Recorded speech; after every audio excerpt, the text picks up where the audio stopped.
आज माधुरी घर लौटने वाली थी। शादी के 6 महीने बाद वो ससुराल से मायके आ रही थी।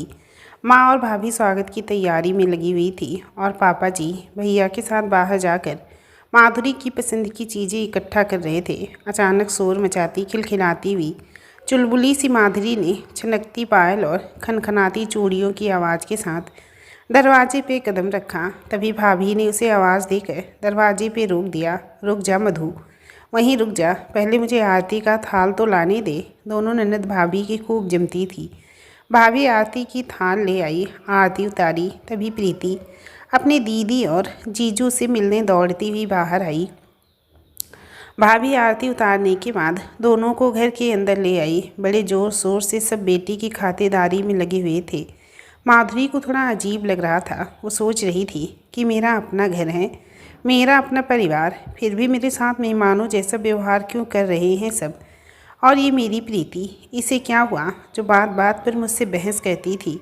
मुझसे मेरी सारी चीज़ें ये कह कर ले जाती थी कि दीदी तुम्हारी ज़्यादा सुंदर है। आज वही बार बार पूछ रही थी, दीदी आपको कुछ चाहिए, कुछ लाऊं? अरे जाने क्या हो गया है सबको। मेहमान नवाजी करनी ही है तो अपने दामाद की करो ना सब, मेरी क्यों।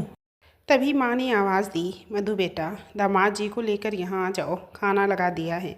सारी चीज़ें माधुरी और उसके पति के पसंद की बनी थी। ये देख वो बहुत खुश थी। खूब हंसी मजाक के साथ सबने खाना खाया। तभी माधुरी ने प्रशांत से कहा, चलो ना प्रशांत, मैं आपको अपना कमरा दिखाती हूँ।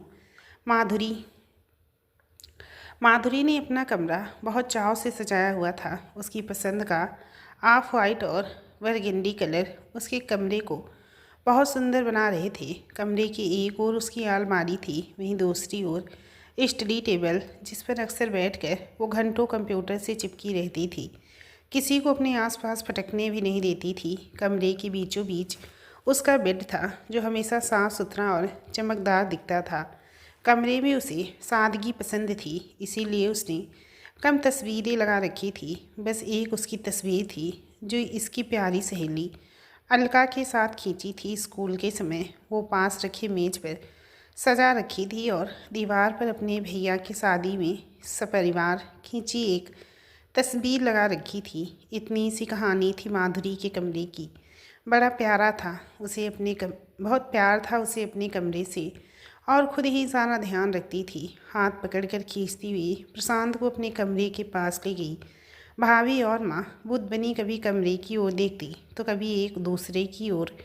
जैसे ही माधुरी ने कमरे का दरवाज़ा खोला तो उसकी आंखें कमरे को चारों ओर देखती रह गई।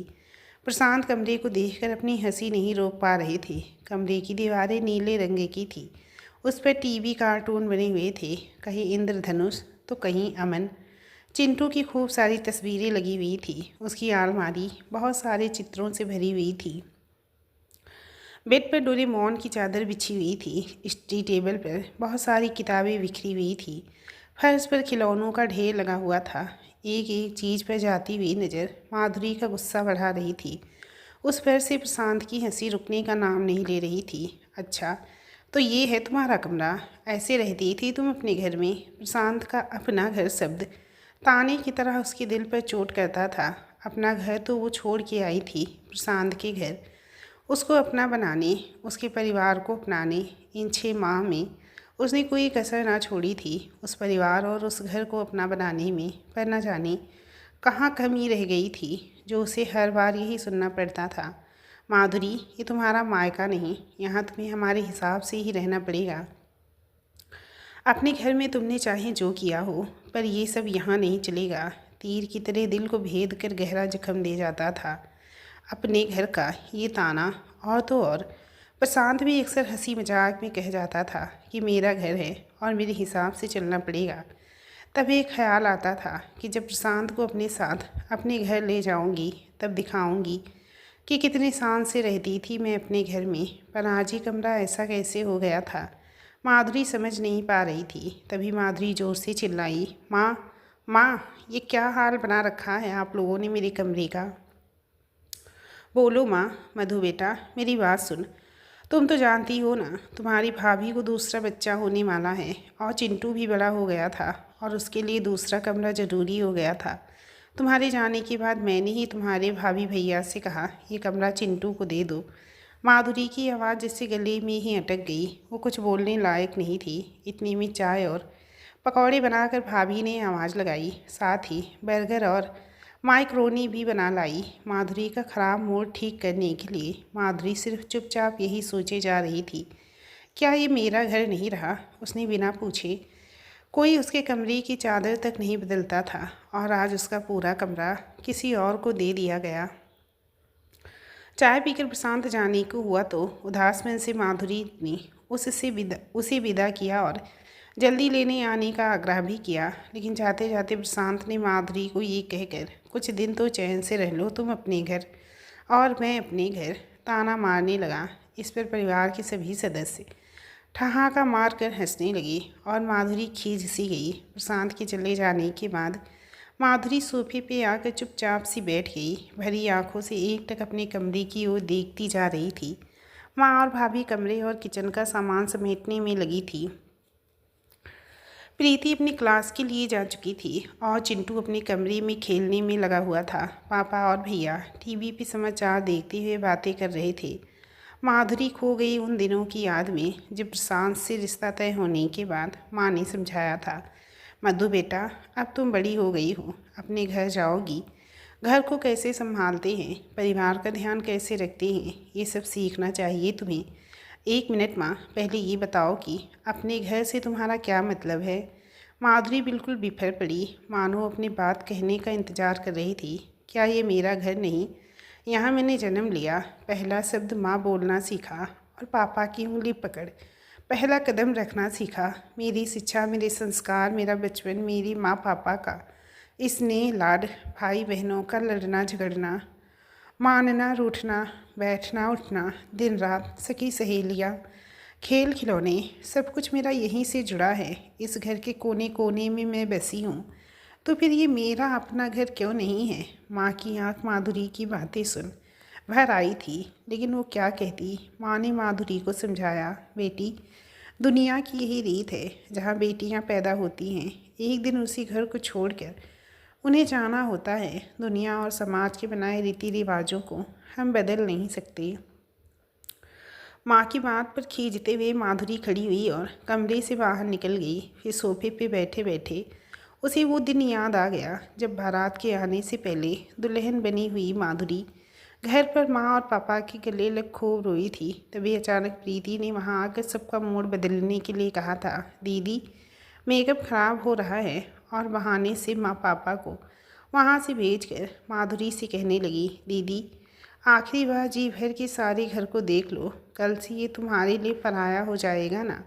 ये कहकर प्रीति माधुरी को अकेला छोड़ कमरे से बाहर निकल गई थी और उसके जाने के बाद माधुरी कमरे के एक एक कोने को ध्यान से देखने लगी। कभी दीवार को देखती, कभी छत को, कभी अपने बिस्तर को और कभी फर्नीचर को, और मन ही मन सोच रही थी कि मैं तो घर के एक एक कोने में बसी हूँ, फिर ये घर पराया कैसे हो सकता है।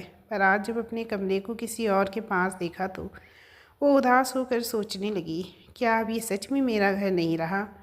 भाभी काम करते करते एक नज़र माधुरी पर डालती और उसके मन की स्थिति भांपने की कोशिश करती, लेकिन माधुरी को कह नहीं पा रही थी कि ना जाने वो क्या सोच रही है और मेरे कुछ कहने का कोई गलत मतलब न समझ ले। रात होने पे माँ ने कहा, माधुरी चिंटू के साथ उसी के कमरे में सो जाना। चिंटू का कमरा सुनते ही माधुरी के चेहरे पर नाराज़गी भरी मुस्कान आ गई। चुपचाप अपना सामान कमरे में रखा और बिस्तर पर लेट गई और चिंटू बुआ से ढेर सारी बातें किए जा रहा था। लेकिन माधुरी तो अब भी अपने घर की परिभाषा में खोई हुई थी। सुबह जल्दी उठकर माधुरी नहाकर तैयार हो गई। माँ ने कहा, माधुरी इतनी जल्दी तैयार हो गई, कहीं जाना है क्या तुझे? माधुरी ने कहा, हाँ माँ, अलका से मिलने जाना है। माँ बोली, ठीक है, लेकिन नाश्ता करके जाना, तेरी भाभी ने तेरी पसंद का नाश्ता बनाया है। माधुरी खामोशी से नाश्ता किए जा रही थी। तभी भाभी ने टोका और पूछा, क्या बात है मधु, ससुराल में सब ठीक है ना? किसी ने कुछ कहा तो नहीं? प्रशांत जी से तो कोई बात ना हुई ना तुम्हारी?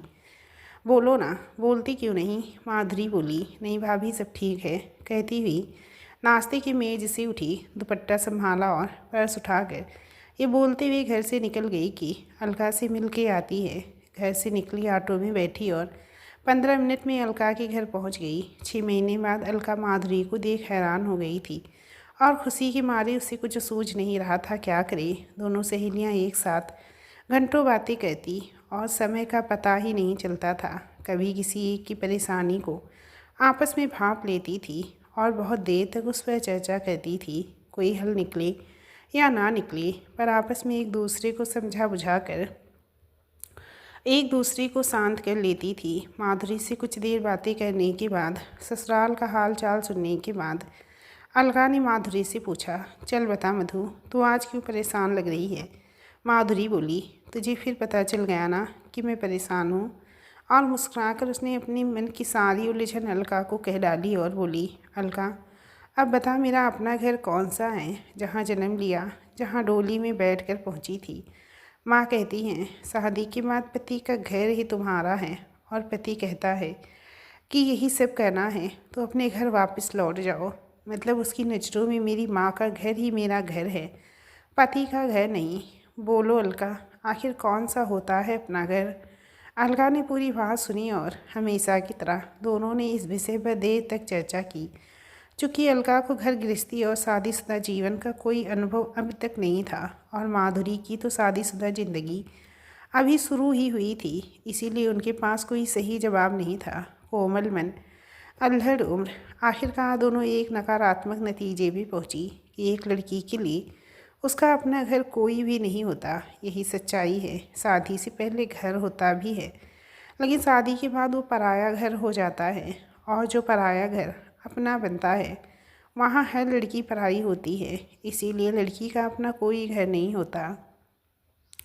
बुझे मन से माधुरी ने अलका के घर से विदा ली और घर वापस आ गई। घर आते ही वो सीधे अपने कमरे में रुआसा मन लिए चली गई। तभी भाभी ने देख लिया और उसे आवाज़ लगाई, मधु तुम आ गई, हाथ मुँह धोकर बाहर आ जाओ, नाश्ता और चाय तैयार है। तभी माधुरी ने कहा, भाभी आप लोग करिए, अभी मेरा मन नहीं है, मैं बाद में कर लूँगी।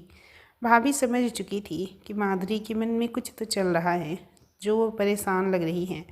भाभी चाय नाश्ता लेकर माधुरी के पास आ गई और रोती हुई माधुरी को प्यार से सहलाया और कहा, चल उठ, अब कल शाम से देख रही हूँ तुझे, बता मुझे क्यों इतनी परेशान है। तभी माधुरी ने कहा, कुछ नहीं भाभी, आप जाइए। भाभी समझदार थी, बोली, देख मधु, ज़िंदगी में बहुत उतार चढ़ाव आते हैं, हम डगमगा जाते हैं और कभी कभी हम गलत फैसला ले लेते हैं जो पूरे जीवन पर भारी पड़ जाते हैं, हमारे रिश्ते पे भारी पड़ जाते हैं। पगली, तुमने आज तक मुझसे कुछ नहीं छिपाया, तो क्या शादी के बाद हमारा रिश्ता बदल गया। माधुरी तुरंत उठकर बैठ गई और अपने आंसुओं को पोंछते हुए बोली, भाभी आपका घर कौन सा है। भाभी समझ गई कि कमरा बदल जाने से मधु परेशान है। भाभी ने माधुरी को बड़े प्यार से समझाया कि मेरे 2 घर हैं और मैं कितनी भाग्यशाली हूँ। एक घर वो जहाँ मैंने जन्म लिया, मेरा बचपन बीता, मेरे माँ पापा और मेरे अपने जीवन का एक पड़ाव जिया। आज भी जब वहाँ जाती हूँ तो अपने बीते हुए दिन फिर से जी लेती हूँ। और दूसरा ये घर मेरा ससुराल, जहाँ तुम्हारे भैया मुझे शादी करके लाए। मैंने इस घर को अपना घर समझा। अपने सास ससुर को, माँ पापा को और ननद देवर में अपने भाई बहनों को ढूंढ लिया। जितना लाड़ प्यार तुम सबसे किया, उससे दुगना तुम सबसे पाया। आज भी जब पापा जी या माँ जी ये कहती हैं कि सुनैना तुम हमारी सबसे बड़ी बेटी हो, तुम अपने माँ पापा के संस्कारों का पूरा मान रखते हुए सारे कर्तव्य निभाती हो, तो सच कहूँ मैं गर्व से भर जाती हूँ। मेरे ससुराल में मेरे मायके की इज्जत को बनाए रखना मेरे हाथ में है, जो मैंने हमेशा से ही अपने सेवा भाव और समर्पण से किया है, तभी तुम सबके घर का हिस्सा बन पाई हूँ। इसी तरह अपने ससुराल का मान सम्मान अपने मायके में बनाए रखना, इसी तरह अपने ससुराल का मान सम्मान अपने मायके में बनाए रखना भी मेरा धर्म है। जब मेरी माँ यहाँ आती है और वो सबसे कहती हैं कि हमारी सुनैना तो पूरी तरह आपके रंग में रंग गई है, तब भी गर्व का एहसास होता है कि यहाँ मेरी माँ ने अपनी बेटी होने का विश्वास दिया और वहाँ मेरी सास ने अपनी बेटी मान लिया और वो सबसे यही कहती कि ये सुनैना का घर है और आज जो भी करेगी यही करेगी, तो जानती हो मुझ में दोहरी शक्ति आ जाती है कि मैं 2 घर की बेटी हूँ। और तुम जानती हो शादी के एकदम बाद नहीं मिलता ना ये सब, इसके लिए समय लगता है। सबसे पहले आदर, सत्कार, स्नेह, प्रेम, अपनापन और सबसे महत्वपूर्ण समर्पण का भाव और सहनशीलता का भाव एक नारी में होना कितना आवश्यक है। तभी हम 2 घरों की मर्यादा निभा पाएंगे, 2 घरों की बेटी बन पाएंगे और दोनों घरों को अपना घर कह पाएंगे। सुनो, अब समय दो अपने आप को और अपने नए परिवार को, वो तुम्हें दिल से अपना ले। इसके लिए ये सब भाव तुम्हें अपने भीतर लाने हैं। अपना आदर, सत्कार, प्रेम भाव, उनकी अपेक्षाएं, उनके परिवार को अपना बनाना, तभी तुम वहाँ अपनी जगह बना पाओगी। अपने मायके में अपने ससुराल का और अपने ससुराल में अपने मायके का मान सम्मान बनाए रखना है। तभी तुम 2 घरों की बेटी कहलाओगी। ये घर तो जन्म से तुम्हारा है और रहेगा, पर वो नया घर है और उसे अपना घर तुम्हें स्वयं बनाना है, समझी या नहीं? ये कहकर भाभी मुस्कुरा दी। आज माधुरी को जीवन का गूढ़ मंत्र मिल चुका था, जिसे पाकर वो खुश थी और वो समझ चुकी थी कि किस तरह उसकी भाभी ने इस घर को अपना घर बनाया था। वही करना है मुझे भी, ताकि एक दिन प्रशांत भी मुझसे यही कहें कि माधुरी, ये घर तो तुम्हारा है, जो चाहे सो करो। माधुरी अब खुश थी, उसकी सारी उलझन दूर हो चुकी थी और वो एक बेटी के अस्तित्व से निकलकर अपने नारी होने का लक्ष्य पा जाने के लिए खुद को तैयार कर चुकी थी। एक नन्ही सोच और अपनी मुस्कुराहट के साथ चहकने लगी थी। फिर से रंग भर दी मुझ में है ज़िंदगी कि अपने पिया के घर को अपना बनाने का जी चाहता है। दोस्तों, अगर आप लोगों को ये छोटी सी प्यारी सी कहानी पसंद आई हो तो प्लीज़ आप लोग कहानी को लाइक करें और चैनल पर न्यू है, अभी तक सब्सक्राइब नहीं किया है तो प्लीज़ चैनल को सब्सक्राइब ज़रूर कर लीजिएगा, ऐसी ही प्यारी प्यारी कहानियों को सुनने के लिए।